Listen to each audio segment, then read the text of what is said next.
días, bienvenidos a esta revista digital Entre Ecos, una revista que promueve, difunde la academia, el arte, la cultura y el turismo, pero sobre todo que le hace llegar a usted a los mejores expertos en materia de seguridad, de ciencia política, de democracia, de sistemas políticos, y que sin duda esto le hace reflexionar y tener datos sobre lo que pasa en México, en América Latina y también, claro, en todo el mundo. Así que hoy le agradezco al doctor Javier Oliva Posada, quien es catedrático de la Universidad Nacional Autónoma de México, especialista en seguridad pública, en geopolítica, que hoy, en esta mañana y desde la Ciudad de México, se encuentre con nosotros. Bienvenido, querido doctor Javier.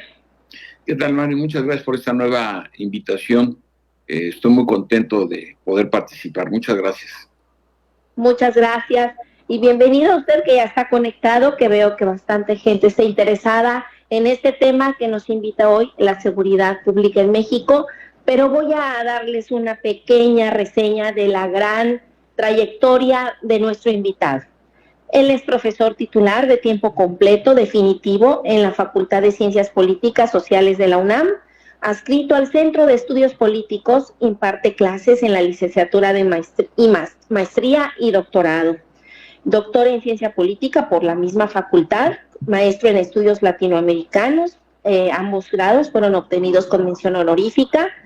Tiene estudios de doctorado en Sociología del Derecho de la Universidad de Lecce en Italia, estudió el tema de análisis de los nuevos derechos, tiene una residencia de investigación postdoctoral en el Instituto de Estudios Políticos de la Sciences Po en París, estudió sobre sistema político y doctrina militar, hizo una estancia de investigación y profesor invitado en la London School of Economics and Political Sciences en Londres, estancia sabática también en el King's College en la misma ciudad y desarrollando también los temas de defensa y seguridad internacional. Profesor y conferencista en el Colegio de Defensa de la Secretaría de la Defensa Nacional y en el Centro de Estudios Superiores Navales también de la Secretaría de Marina Armada de México. Conferencista en el Instituto de Altos Estudios de Defensa en Francia, también conferencista egresado y autor en los Centros de Estudios Hemisféricos de la Defensa William Perry Center del Departamento de Defensa de los Estados Unidos, conferencista en varios países como España, Estados Unidos, Colombia, Ecuador, Panamá, entre otros. Es coordinador del Diplomado en Defensa y Seguridad Nacionales en la Facultad de Ciencias Políticas y Sociales de la UNAM, articulista en El Sol de México, Revista Vértigo, colaborador frecuente en programas de radio, televisión e internet, en medios nacionales e internacionales, autor de libros y ensayos sobre temas especializados, sus publicaciones más recientes, ensayos, tan discutida como conocida, La seguridad interior en la historia contemporánea de México, Notas sobre doctrina militar mexicana, revista Experticia Militaria, publicada por el Centro de Estudios de Doctrina del Ejército de Colombia. Y bueno, es presidente del patronato de la Universidad Autónoma del Estado de Morelos. También en el 5 de febrero del 2017 recibió la condecoración Mérito Docente Militar que da la Secretaría de la Defensa Nacional. En 2017 recibió la distinción al Mérito Universitario por parte de la Rectoría de la UNAM. En 2017 también recibió la condecoración Mérito Docente Naval Primera Clase de la Secretaría de Marina Armada de México. Recibió el Premio Nacional de Periodismo por artículo de fondo en 2019. En 2022 fue distinguido como miembro honorario de la Asociación de Cadetes del Heroico Colegio Militar de la Secretaría de Defensa Nacional.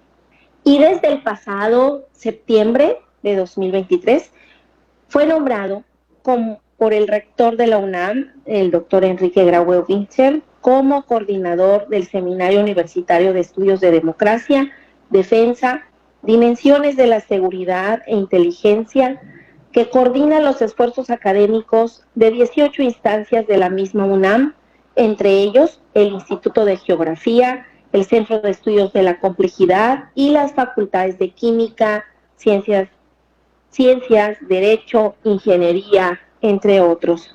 Así que, como ustedes pueden darse cuenta, tenemos un experto en esta mañana y me congratula mucho que verdaderamente lo tengamos con nosotros. Muy honrada, Javier, porque estés en este programa que hace esfuerzos porque le llevemos lo mejor a la población de estos temas.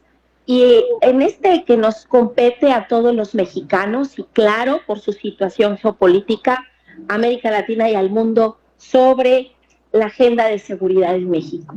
Platícanos, Javier. Y muchas gracias, María, nuevamente por esta extensa presentación, que no es más que pura antigüedad, la mera verdad. Pero de sabiduría. Lo primero que hay que decir, bueno, cuando estábamos comentando a propósito del tema de esta segunda participación de mi parte, estamos tanto en un contexto internacional como nacional, en donde, por un lado, tenemos ya, ayer apenas se definió ya la candidatura a la vicepresidencia que va a acompañar a Kamala Harris en la búsqueda de la presidencia de los Estados Unidos, el gobernador Walz, y ya, digamos que en términos formales, si ya había iniciado la campaña presidencial de los Estados Unidos, pues ya ahora, ya, al estar definidos los perfiles, pues ya estamos propiamente en la recta final. Sabemos que las elecciones serán el 5 de noviembre de este año y que la nueva presidencia comenzará el 20 de enero del próximo año. Pero es importante resaltar que cada 12 años, Marvin, cada 12 años coincide el proceso electoral presidencial de los Estados Unidos con el de México y también el del Congreso. Entonces esto es una coyuntura muy interesante que, si la vemos desde una perspectiva constructiva, positiva, es muy probable que por primera vez estos dos países, me refiero a México y Estados Unidos, tengan, en el caso de México es seguro, ya no nada más cuestión de que le entreguen su constancia al presidente electa, pero sería algo muy importante, interesante, y quizá un cambio en la visión de las relaciones bilaterales en general de México y Estados Unidos si Kamala Harris llega a la Casa Blanca, ¿no? Me parece que ahí habría una ventana muy importante de oportunidad, y desde luego en lo que se refiere al tema que vamos a tratar el día de hoy, que es la agenda de seguridad en México. La otra, pues las otras coyunturas pues son desde luego tres variables: una en el continente latinoamericano, ¿no? Los problemas postelectorales severos que está atravesando el hermano pueblo de Venezuela, la continuación de la invasión de Rusia a Ucrania, que incluso la OTAN ya tiene presupuestado 43,000 millones de dólares para el 2025, y pues las graves tensiones que se viven en este momento en Oriente Medio, sobre todo después de la liquidación del principal líder de Hamas en la ciudad de Teherán, capital de Irán. Entonces, este contexto pues, coyuntural, siempre para los temas de una agenda de seguridad es importante darles contexto, porque de lo contrario, me parece, en el análisis se termina teniendo una visión de corto plazo y sin la consideración de lo que estos factores implica. Hay que partir de una obviedad, Marvin, que bueno, vivimos en un planeta, y entonces lo que suceda en una parte del mundo, tarde o temprano termina por tener efectos en el conjunto, incluso del planeta, como puede ser la contaminación de los océanos, el cambio climático, en fin, entre otros aspectos que terminan, insisto, afectando las dinámicas de nuestra sociedad, en este caso la mexicana. Yo quisiera comenzar por señalar que para mi análisis yo distingo en los componentes de una agenda de seguridad que, como escuchamos el seminario de la UNAM, habla de dimensiones de la seguridad, es decir, cuántos tipos de seguridad tenemos, y sobre esa base construir un eje de acciones y planteamientos que les permita ser tratados de manera por lo menos en sus bases de carácter homogénea, y después de manera específica. Es decir, yo no utilizo yo ya los términos que durante décadas los especialistas recurrían para señalar lo que eran los riesgos y amenazas, ¿no? Distinguir qué es un riesgo y qué es una amenaza. Sin embargo, con el desarrollo de los acontecimientos y de la agenda contemporánea, me refiero a la del siglo XXI, estas diferencias pues, se han vuelto pues, prácticamente nulas, ¿no? Entonces, yo lo que he propuesto en algunos de mis escritos es que hablemos de antagonismos estructurales y antagonismos emergentes. ¿A qué me refiero? Un antagonismo es algo que se opone al desarrollo, a la consecución, a la evolución de cualquier manifestación de voluntad, ¿no? Entonces, en este caso, un antagonismo estructural al Estado mexicano, que no al gobierno en turno, pues tiene que partir de las condiciones objetivas de lo que es México. Es decir, no importa qué partido político gobierne, no importa la clase política que esté en el poder, porque estos antagonismos van a ser los mismos, no van a cambiar. Por ejemplo, y este es muy importante, los antagonismos estructurales tienen que ver con la ubicación física de los países. Es decir, cada uno tendrá algunos elementos que compartir con la agenda de otros, pero pues su característica en estos términos ya más especializados, digámoslo así, en términos de geopolítica, pues son diferentes. Y esto en el caso de México es fundamental comprenderlo, porque al ser el puente en donde termina o comienza la cultura latinoamericana y su contacto con la América anglosajona, pues le atribuye o le da cierto tipo de especificidades de manera permanente. Es decir, la ubicación de la frontera de México con los Estados Unidos y al sur con Guatemala y Belice como parte de la mancomunidad británica, o las aguas limítrofes con Cuba, o las aguas limítrofes con Honduras, en fin, son situaciones que no cambian, ¿no? Están ahí de manera permanente. Ahora, ¿qué implicaciones tiene para la seguridad de nuestro país su ubicación geográfica? ¿Cuáles son en ese sentido los antagonismos estructurales? Pues básicamente podemos señalar, y en el caso de Chiapas está muy latente este grave problema, la migración forzada. Es decir, México siempre, cuando digo siempre no creo exagerar, mientras exista como país independiente y soberano, va a tener un problema estructural con la migración, forzada o no. Pueden ser que vengan de Centroamérica, como sabemos que ocurre unos años para acá, pero también la migración mexicana a los Estados Unidos. Es decir, es algo que va a ser permanente. Y esto genera importantes niveles de tensión con los Estados Unidos de manera cíclica. Más ahora que vienen las elecciones presidenciales en los Estados Unidos, pues el tema de la migración se convierte en un tema de carácter estructural. Por el otro lado, también en lo que se refiere a la agenda, digamos, internacional como antagonismos al Estado mexicano, desde luego tenemos las actividades del crimen organizado, es decir, algo que también forma parte de una agenda binacional con los Estados Unidos, pero también a nivel internacional. Otro antagonismo estructural que tiene el Estado mexicano, el Estado-nación, es el cambio climático. Es decir, las modificaciones que sabemos están ocurriendo en todo el mundo. Preparándome para este programa, consultando información de la UNAM a través de la Gaceta de la UNAM, estaba leyendo el tema de los incendios. Aquí tengo el dato. El año pasado, en el 2023, el promedio de incendios forestales fueron de 20. Al momento que la UNAM publicó la investigación eran 28 en el 2024. 28 incendios forestales al día en el país. Entonces, el cambio climático no tenemos nada más que reconocer las afectaciones que tuvo, por ejemplo, al devastar el municipio de Acapulco, el centro turístico, como sabemos, con el huracán Otis, y que así como en este caso se están dando otros más a través de temperaturas récord en Europa, en Estados Unidos y por supuesto en nuestro país.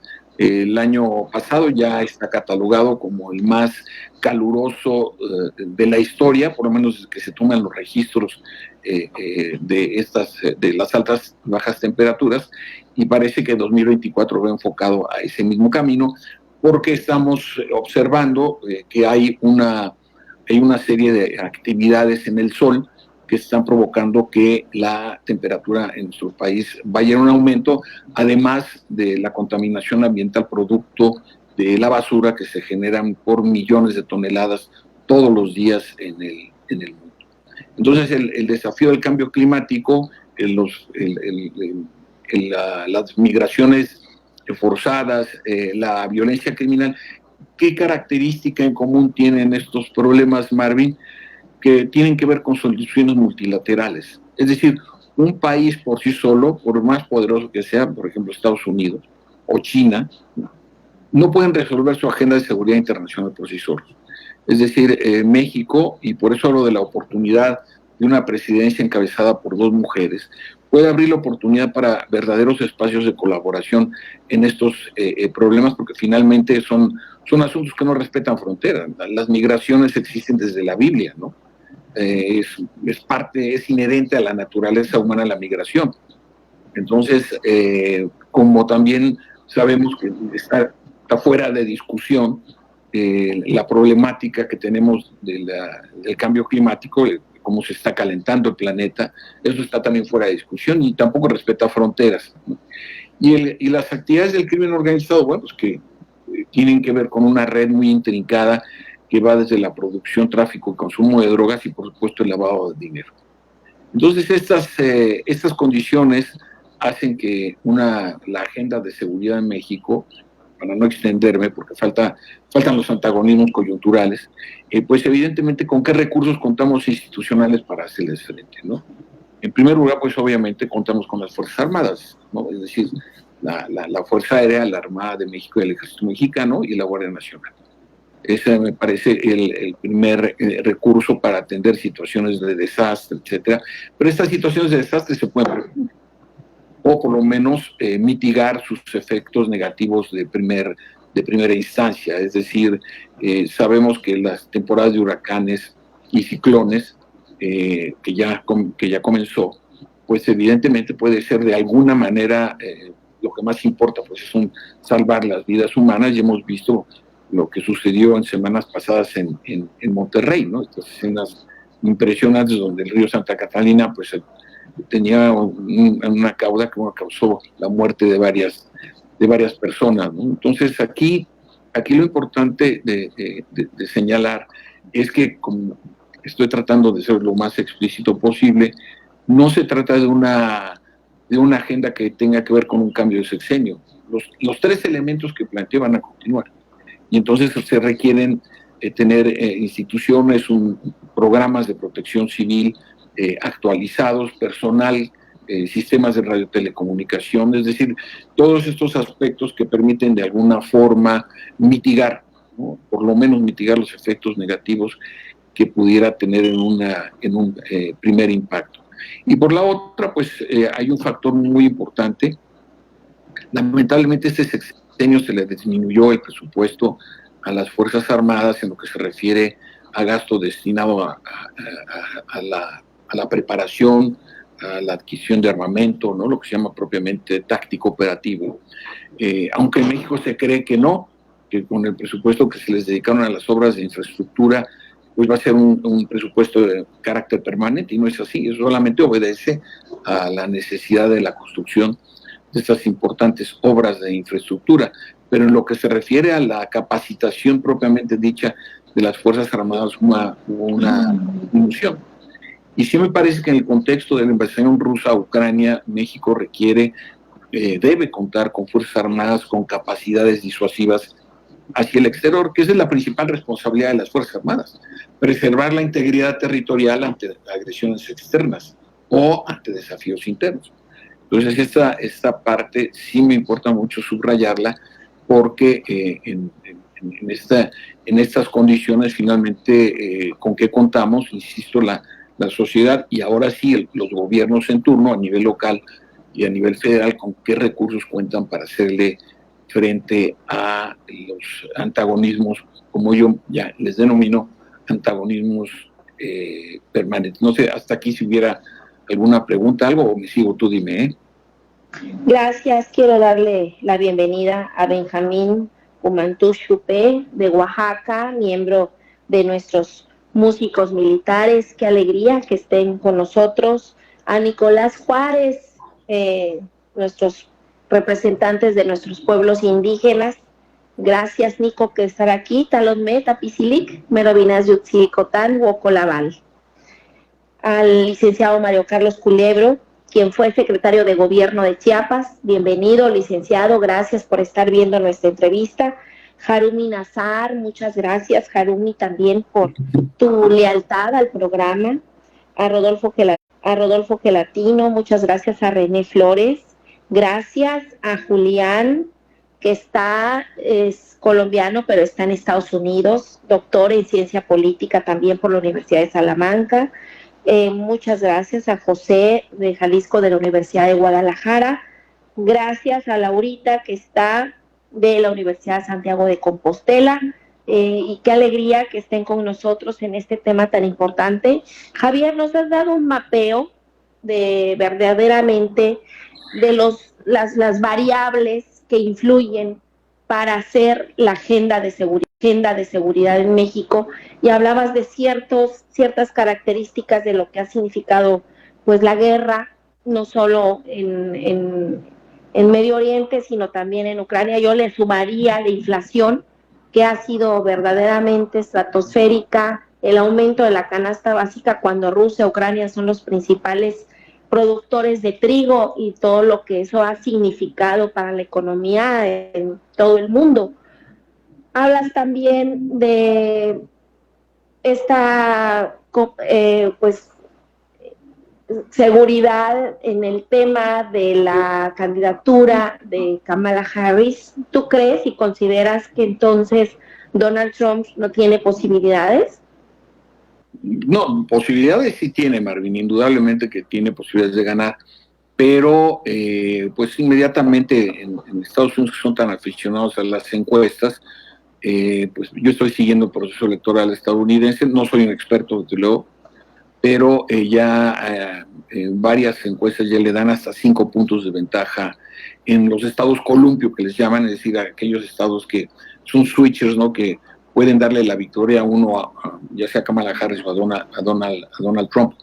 Pero digamos que de arranque es un arranque para ella muy sólido para la búsqueda de la presidencia y con altas posibilidades de ganar, y sobre todo porque Donald Trump en esta tercera campaña, recordemos que se presentó a la reelección y perdió con Joseph Biden, pero en esta tercera campaña, es decir, Donald Trump llevaría pues 8 años en campaña desde que fue presidente y luego expresidente, y ahora se vuelve a postular, entonces se ha radicalizado.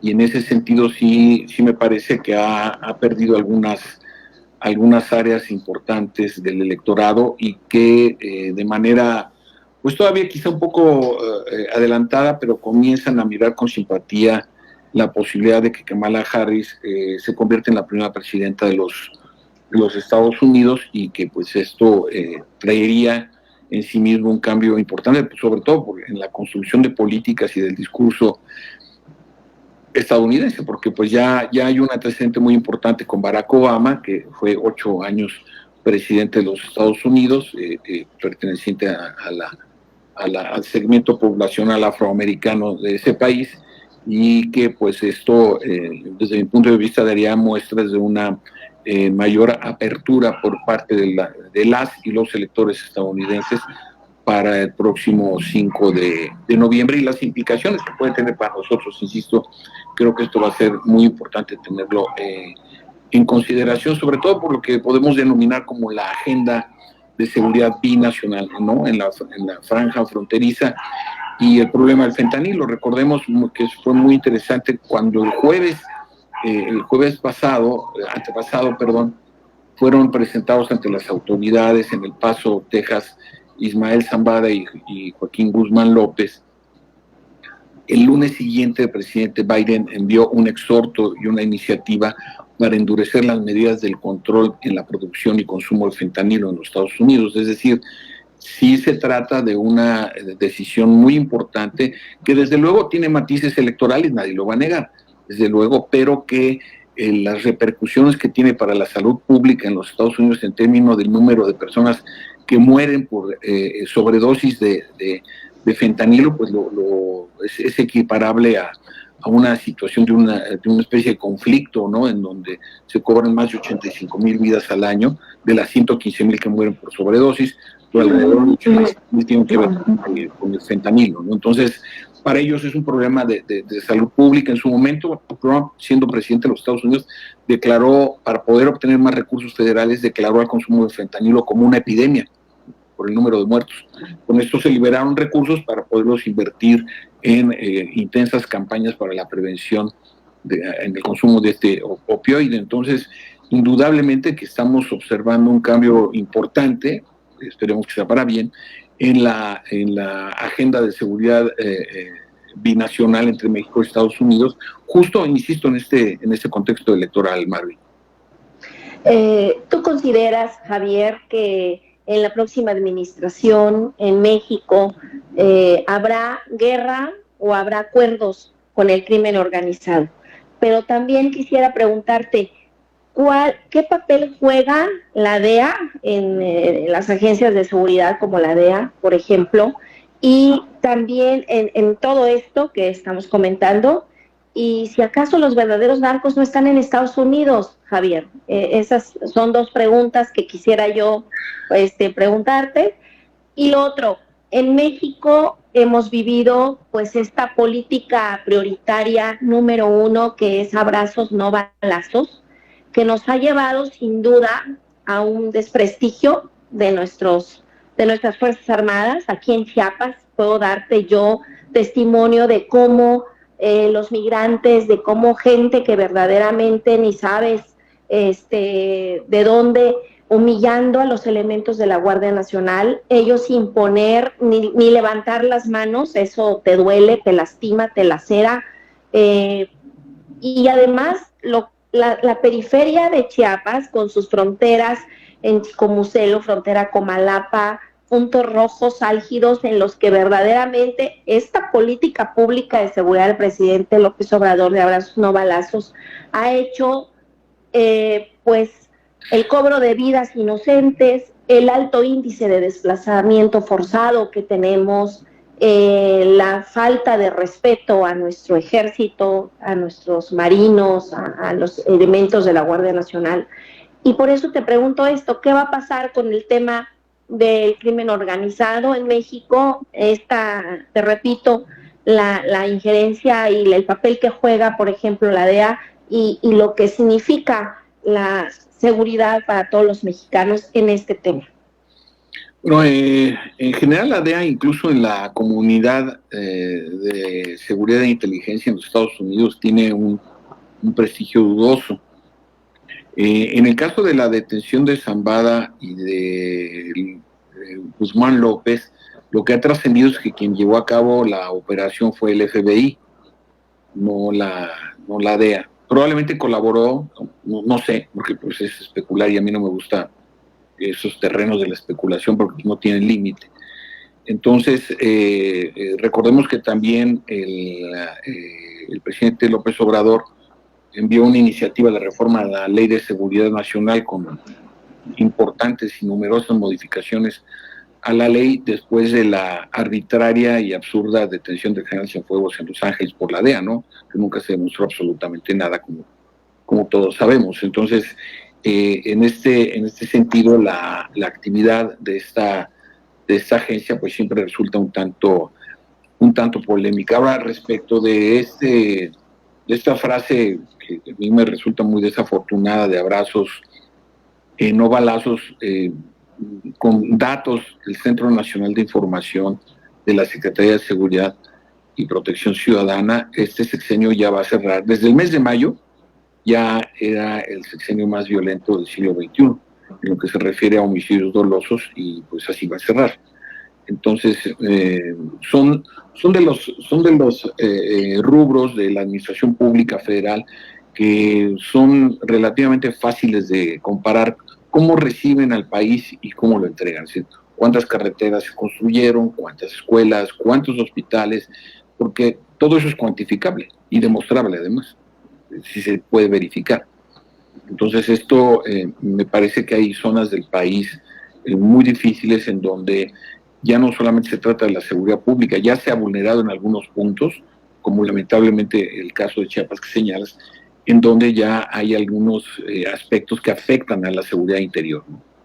No hemos llegado, por supuesto, a temas de afectación a la seguridad nacional, pero sí en algunas partes del país muy localizadas donde la seguridad interior comienza a verse ya alterada por esta reiterada actividad criminal diversificada también, en donde una de las principales características es la debilidad institucional del Estado, sea municipio o gobierno estatal o federal, para imponer la ley, como en los casos que tú hablabas de este trato, de estas vejaciones y de estos tratos humillantes que, mira, en Estados Unidos a cualquier ciudadano que tratara así, a un policía de un condado le cuesta la vida, ¿eh?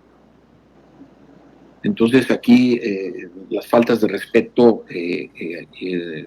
la falta de consideración hacia el personal uniformado es una muestra verdaderamente grave del deterioro del clima cívico que estamos viviendo en varias partes del país. Y una de sus peores expresiones, aquí sí hay que decirlo, son estas precisamente, ¿no?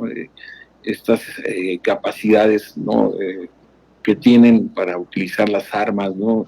Armas que todas son ilegales, que todas llegan de manera prohibida, ¿no? Ingresan de manera subrepticia a nuestro país y llegan a manos de estos criminales sin escrúpulos. Pues evidentemente la situación en la que nos encontramos, la población en general, pues es casi de indefensión. Entonces, con este preámbulo, yo esperaría, siempre hay que guardarse una dosis fundada de optimismo, Marvin, yo esperaría que la próxima administración federal sí se haga una revisión a fondo de lo que implica los resultados que ha tenido en los hechos, ¿no?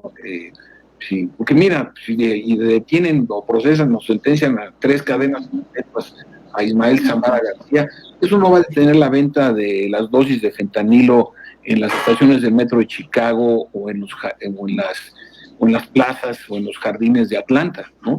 Es decir, pues sí, es importante que los lleven ante la ley, claro, por supuesto, tienen que pagar lo que hacen, desde luego, pero en términos del impacto que tiene para la fabricación, tráfico, consumo de drogas y por lo tanto de lavado de dinero, es decir, lo que mueve al crimen organizado es la codicia y la crueldad.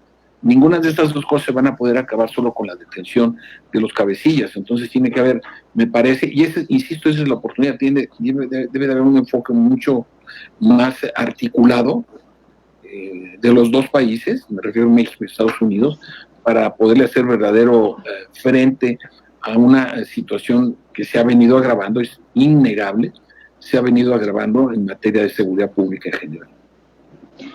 Javier, teniendo en cuenta el reciente anuncio de China de instalar su propio sistema de satélites frente a la hegemonía del Starlink de Elon Musk y así evitar el apagón que le ocasiona a Rusia, ¿cuál crees tú que debe ser la postura de México para su ciberseguridad? Ese es un antagonismo emergente, ¿no? Porque es decir, se va presentando conforme va avanzando la tecnología, ¿no? En este momento el Estado mexicano no tiene satélites, tiene uno que alquila, pero no hemos fabricado ninguno. Es decir, la caja fuerte la saben abrir 2 personas, el que la vende y el que la compra, ¿no? Entonces la información sensible del Estado mexicano está en dónde, quién sabe. Lo digo con toda seriedad.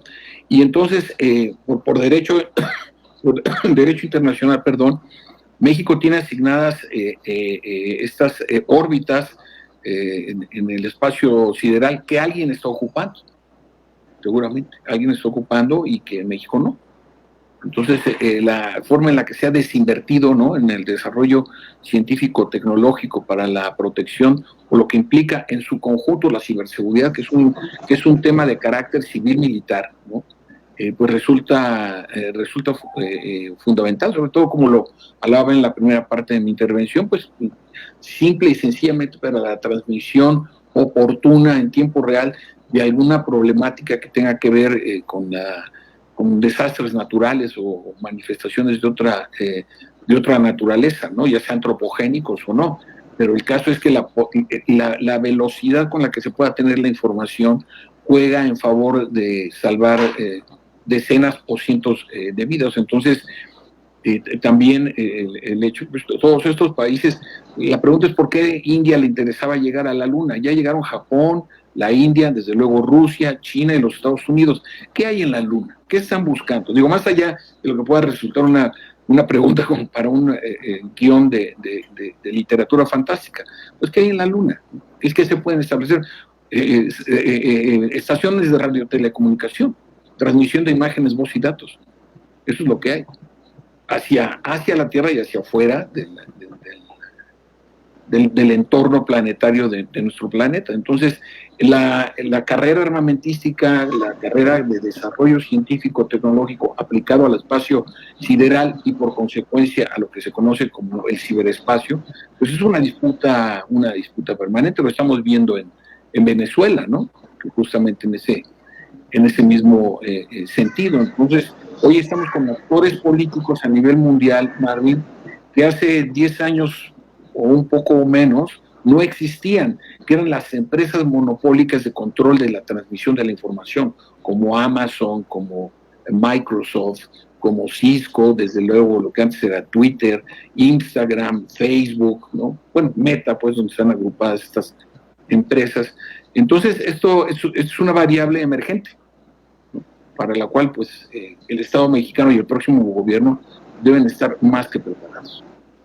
Gracias al mayor Raúl Peña, dice felicidades, maestra, y el doctor Javier Oliva Posada, gran conocedor del tema y además muy importante hablar de la agenda de seguridad. Laurita Betancourt, un abrazo, Laurita, dice un tema urgente en la agenda, saludos. Y bueno, también quisiera preguntarte, Javier, ¿por qué fracasa México en temas de seguridad? Cuando sabemos que se le han incrementado cantidades exorbitantes de ese presupuesto a las Fuerzas Armadas en los últimos años. Recientemente nos decías, bueno, en el área de capacitación no hubo ese presupuesto, ese incremento, pero sabemos que se le designan presupuestos importantes. Vimos en esta administración que los hicieron constructores, ¿no? Constructores de todo, administradores de instituciones, pero ¿a qué se debe el fracaso de la seguridad en México? Pues desde mi punto de vista, la improvisación, al voluntarismo, ya en términos más coloquiales, a las ocurrencias, ¿no? Es decir, y me estoy refiriendo de manera puntual a las áreas civiles, ¿no? Es decir, cuando tú tienes un secretario de seguridad que prefiere irse a gobernar Sonora que terminar su encargo como secretario, ¿no? Y luego también el subsecretario se va, ¿no? Entonces, los propios funcionarios, veamos el caso del perfil de quienes fueron directores del CISEN, un importante número del año 2000 para acá no tenían ni la más remota idea de que estaban al frente del aparato de inteligencia civil más importante del Estado mexicano. Es decir, yo la englobaría con la palabra improvisación. Y entonces la improvisación, ¿qué implica? Pues tener respuestas a modo, pero no estructurales. Y bajo esa dinámica, pues desde 1946, Marvin, con Miguel Alemán Valdés hasta Andrés Manuel López Obrador en el 2030, todos los presidentes, sin excepción, documentado está, todos sin excepción, han echado mano en las Fuerzas Armadas para otro tipo de labores, desde reprimir manifestaciones estudiantiles o sindicales, crear la Dirección Federal de Seguridad. Lo han sido los presidentes los que han ido a buscar a los militares y no al revés. Por eso en México no hay militarización. No se puede sostener eso. Entonces, si bien es cierto, como bien apuntas, de que hay una importante asignación de presupuesto para obra pública, pero no es para obra de infraestructura o de equipamiento militar, propiamente dicho. Entonces, esto sí es importante tenerlo en consideración, insisto, porque los civiles así lo han hecho, ¿no? López Obrador, Enrique Peña, vamos a hablar de los presidentes de estos cinco presidentes que llevamos de estos 4 presidentes que llevamos en este siglo. Bueno, la quinta va a ser obviamente Claudia Sheinbaum, pero los precedentes desde Fox, Calderón, Peña Nieto y López Obrador, los 4 han afectado los sectores de defensa, seguridad e inteligencia, ¿no? Y así nos podríamos ir para atrás. Entonces, ¿qué es lo que ha sucedido? Yo no dudo de que todos los presidentes, sin excepción, lo hayan hecho con la mejor intención. Pero la situación no se ha controlado, al contrario, se ha venido agravando. Entonces, claro que hay explicaciones, ¿no? 2 años consecutivos en esta legislatura se suspendieron los 2 presupuestos federales, el Subsemún y el Fortaseg. 208 municipios en el país se quedaron sin un peso para seguridad pública. Pues ante eso, pues evidentemente el crimen organizado tiene todas las condiciones para poder desempeñar sus perniciosas actividades, ¿no? Entonces, hay un conjunto de explicaciones, ¿no? Pero que yo resumiría en la palabra improvisación. Javier, agradezco profundamente tu expertise, tu voluntad, tu clarividencia siempre para estos temas. Eres un experto, además, colaborador también de las Fuerzas Armadas, desde la academia, y yo te agradezco mucho que al público que estuvo hoy desde Colombia, desde España y aquí en México, nos hayas dado pues estos temas de la agenda. 45 minutos siempre se nos pasan súper rápido, pero te vuelvo a reiterar, Javier, que podamos estar próximamente en otra plática, si nos lo permites, porque esto nos compete y nos interesa. Y aquí llegó un último mensaje que voy a dar lectura de Francisco Ramón Morales. Dice: ¿y por qué improvisación y no corrupción de antaño? También habría que incluir dentro de Estados Unidos y México. Guatemala también tiene, y Belice, y más allá de sus fronteras habría que mirar para reducir la inseguridad. Así que muchas gracias, Javier, un abrazo, gracias a todos ustedes, y espero que pronto nuevamente puedas estar con nosotros con nuestros temas que es muy importante para nuestro público y nosotros. Un abrazo, Javier. Gracias. Muchas gracias a todos ustedes.